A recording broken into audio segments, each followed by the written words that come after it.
सर्वानुमति है इस देश में, पक्ष हो या विपक्ष, कि नहीं यह केंद्रीय एजेंसियां दुरुपयोग की जा रही हैं। लेकिन दुर्भाग्य क्या है, जो भी हम सत्ता में आते हैं वो हम इस बात को भूल करके उन एजेंसियों का दुरुपयोग को बढ़ा देते हैं। कभी कभी समय पर जब ये विपक्ष में रहते हैं, जब वो एनडीए से निकल कर बाहर आते हैं, इस तरह की छापेमारी सीबीआई वाले करते हैं। भ्रष्टाचार केवल विपक्ष करता है? नहीं, भ्रष्टाचार हमेशा सत्ता पक्ष करता है, याद रखिए ठीक से आप। इसीलिए देश में एक आम सहमति बनी थी पार्लियामेंट में, याद करिए कि लोकपाल गठित होगा, या पार्लियामेंट का कंसेंट था, इसी के आधार पे वो आंदोलन वापस हुआ था। लेकिन आज तक लोकपाल नहीं बना, इसके लिए सभी राजनीतिक दल दोषी है। यहाँ पर अगर सत्ता में आ जाता है तो कहता है ये किसी नहीं बनेगा। यह तो मैं आरोप सभी राजनीतिक दलों पर मैं लगाया हूँ। इसीलिए विधायिका के भीतर बात होना चाहिए, रिकॉर्डेड बात होना चाहिए कि किसका क्या ओपिनियन है। कल जाके मुकरने जा, मान लीजिए मैं आज विपक्ष में हूँ और मैं कह रहा हूँ कि ईडी और सीबीआई का अधिकार जब्त हो जाए, और कल के दिन जनता हम ही को सरकार बनाने का अवसर दे दी और कल हम उसी का दुरुपयोग कर दें। सरकार के द्वारा आदेश दिया गया है। आश्चर्यजनक है कि जब तक बिहार में एनडीए की सरकार थी, यही केंद्रीय जांच एजेंसियां नहीं के बराबर कार्रवाई कर रही थी। इससे साबित होता है देश के तमाम जो विपक्षी दल हैं, जिनका आरोप है कि देश की सत्ता में बैठे हुए केंद्रीय सरकार के लोग अपने राजनीतिक प्रतिस्पर्धियों और विपक्षियों को एक केंद्रीय जांच एजेंसियों के द्वारा डराया धमकाया जाने के प्रयास इस तरीके से किया जा रहा है कि राजनीतिक अस्थिरता का जन्म हो रहा है। आपने देखा होगा, महाराष्ट्र को देखा होगा आप लोगों ने, आपने झारखंड को देखा होगा कि वहाँ की सरकारें, या आपने पश्चिम बंगाल में देखा होगा जहाँ विपक्ष की सरकारें थीं, वहाँ पर यूपीए की जहाँ सरकारें थीं, उसको देश की सरकार ने अपने जांच एजेंसियों के द्वारा लगातार डरवाने धमकाने का काम किया गया।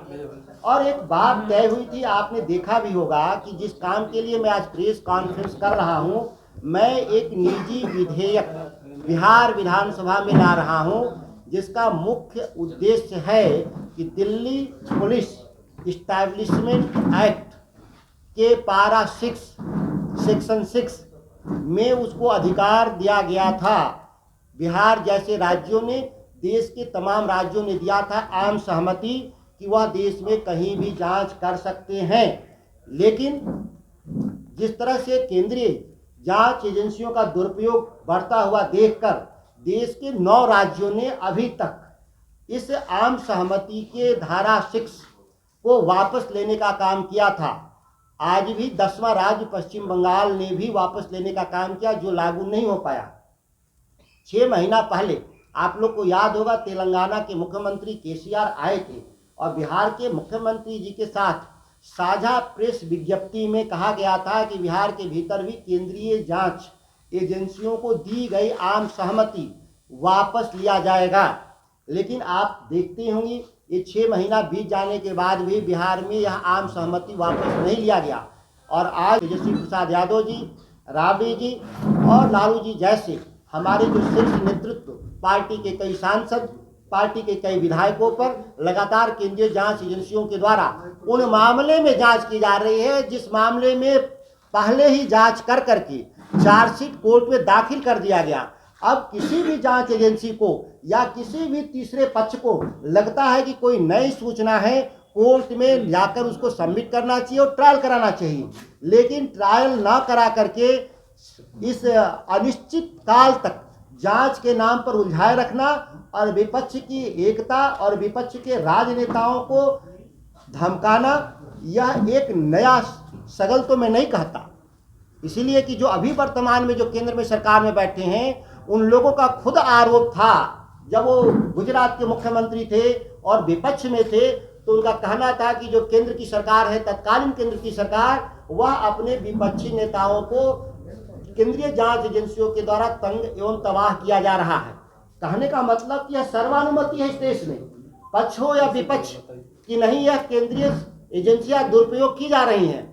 लेकिन दुर्भाग्य क्या है, जो भी हम सत्ता में आते हैं वो हम इस बात को भूल करके उन एजेंसियों का दुरुपयोग को बढ़ा देते हैं, और जो विपक्ष में है वो उसको समाप्त करने की बात करते हैं। इसीलिए मैंने विधायिका के सदस्य होने के नाते मैं इस अधिकार का इस्तेमाल करते हुए मैं निजी विधेयक बिहार विधानसभा में आज पेश कर रहा हूं और माननीय विधानसभा के अध्यक्ष जी से मैं चाहता हूं कि इसी सत्र में बहस होकर के जो दिल्ली DSPE एक्ट को जो आम सहमति मिला है बिहार से, इसको निरस्त कर दिया जाए और केस टू केस मेरिट के आधार पर बिहार सरकार से अनुमति लेकर जांच की जरूरत महसूस करेगी राज्य सरकार, तो उसको जांच करवाया जाएगा।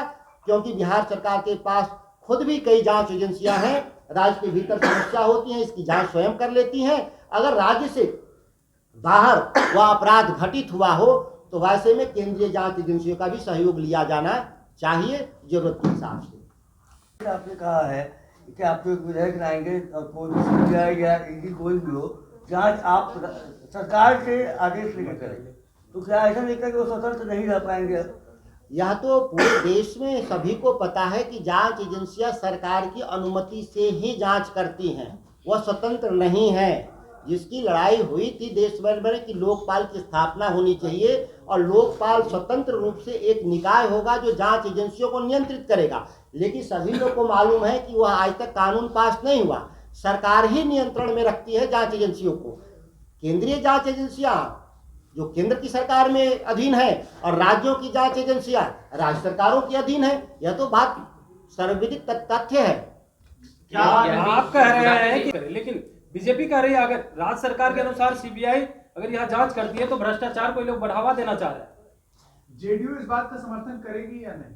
मैं जहां तक जानता हूं इस मामले में कि आपने कहा, इसीलिए मैंने अपने पिछले वक्तव्य में मैंने कहा कि 6 महीना पहले KCR आए थे, तेलंगाना के मुख्यमंत्री और बिहार के माननीय मुख्यमंत्री जी का दोनों का संयुक्त वक्तव्य है कि हमारी आम सहमति जो दिए हैं वो आम सहमति वापस लेना। तो मैं तो ये मानता हूं कि JDU का समर्थन होना चाहिए। जब उनके मुख्यमंत्री का जब बयान है, तो जब उनके कार्यपालिका के हेड का बयान है, तो पार्टी का भी समर्थन इस पर जरूर मिलना चाहिए। इस पूरे मामले में क्या नीतीश कुमार की भूमिका को आप उस तरह से भी देखते हैं जिससे आपको आपत्ति हो, आपकी पार्टी को आपत्ति हो? जी नहीं, मैं ये मानता हूं कि जो JDU के खिलाफ भी कभी कभी समय पर जब ये विपक्ष में रहते हैं, जब वो NDA से निकल कर बाहर आते हैं, तो इस तरह की छापेमारी CBI वाले करते हैं। बीच में एक छापेमारी हुई भी थी JDU के नेताओं पर, और मुझे अच्छी तरह से याद है कि 2012 में भी CBI JDU के नेता थे, उस समय के तत्कालीन जो ट्रेजरर थे, कोषाध्यक्ष राकेश सिन्हा शायद उनका नाम था, राकेश सिंह, उनके घर पर, जिनके घर पर माननीय मुख्यमंत्री जी स्वयं वर्षों तक रहे थे, उस घर पर सर्च किया गया था इनकम टैक्स के द्वारा। मुझे अच्छी तरह से याद है जब वो भारतीय जनता पार्टी से उनका समझौता टूट रहा था और कई करोड़ कैश भी जब्त था, लेकिन आज तक ये नहीं पता चला कि CBI ने उस पर क्या कार्रवाई की, और मीडिया के बंधु भी शायद भूल गए उस विषय को, इसीलिए कभी उसको फॉलो अप में नहीं गए कि इस तरह से CBI लगातार, वो ऐसा नहीं कि केवल भारतीय जनता दल पे ही छापेमारी करते हैं, विपक्ष में जो रहेगा उस पर छापेमारी करते हैं। आप भ्रष्टाचार का मतलब आरोप लगा रहे थे। लालू प्रसाद यादव 950 करोड़ है ही। रेलवे में नौकरी के घोटाले को लेकर जो बातें हुई है उसी को लेकर CBI और ED ये सब कर रही है छापेमारी, तो आप क्यों मैं किसी के बचाव के लिए नहीं हूँ, मैं अभी भी बता रहा हूँ, मैं किसी के बचाव के लिए यहाँ प्रेस कॉन्फ्रेंस नहीं कर रहा हूँ। मैंने एक यूनिफॉर्म पॉलिसी की बात कर रहा हूँ। यूनिफॉर्म पॉलिसी ये है कि केवल भ्रष्टाचार केवल विपक्ष करता है, नहीं, भ्रष्टाचार हमेशा सत्ता पक्ष करता है, याद रखिए ठीक से आप।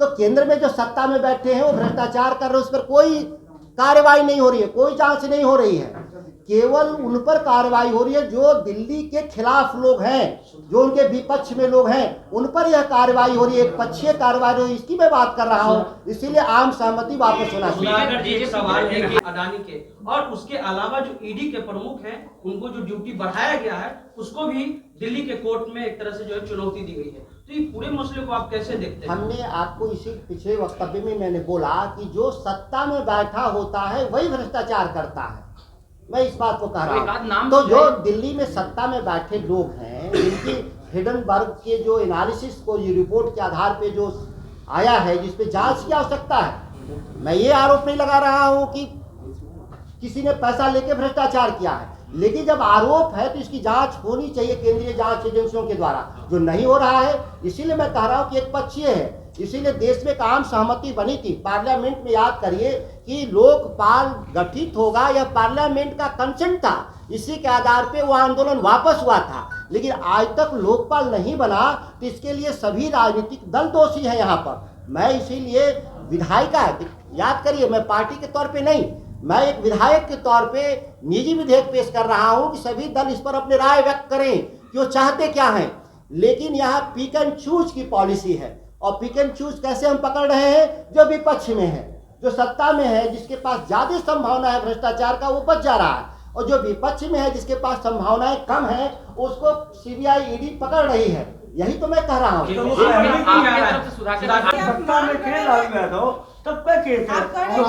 आप बोले कि सत्ता वाले ही भ्रष्टाचार करते हैं, तो क्या उन्होंने भ्रष्टाचार किया है? मैंने कहा कि इस मसले पर जिस मसले पर दोबारा नहीं, हमको लगता कि 5वीं या 6वीं बार ये जांच हुआ, छापेमारी हुई है। एक FIR पे ये 5वीं या 6वीं बार FIR छापेमारी हो रही है, तो भाई एक ही FIR पे 6 बार जांच होगा? वो तो उनकी देखिए, इसके एक प्रोसेस है, सेट पैटर्न है। देखिए, मैं कानून की बात कर ले हम लोग ना, उनकी मर्जी से नहीं चलेगा ना, किसी के मर्जी, मेरे मर्जी से भी नहीं चलेगा, लेकिन CBI और जांच एजेंसियों की भी मर्जी से नहीं चलेगा।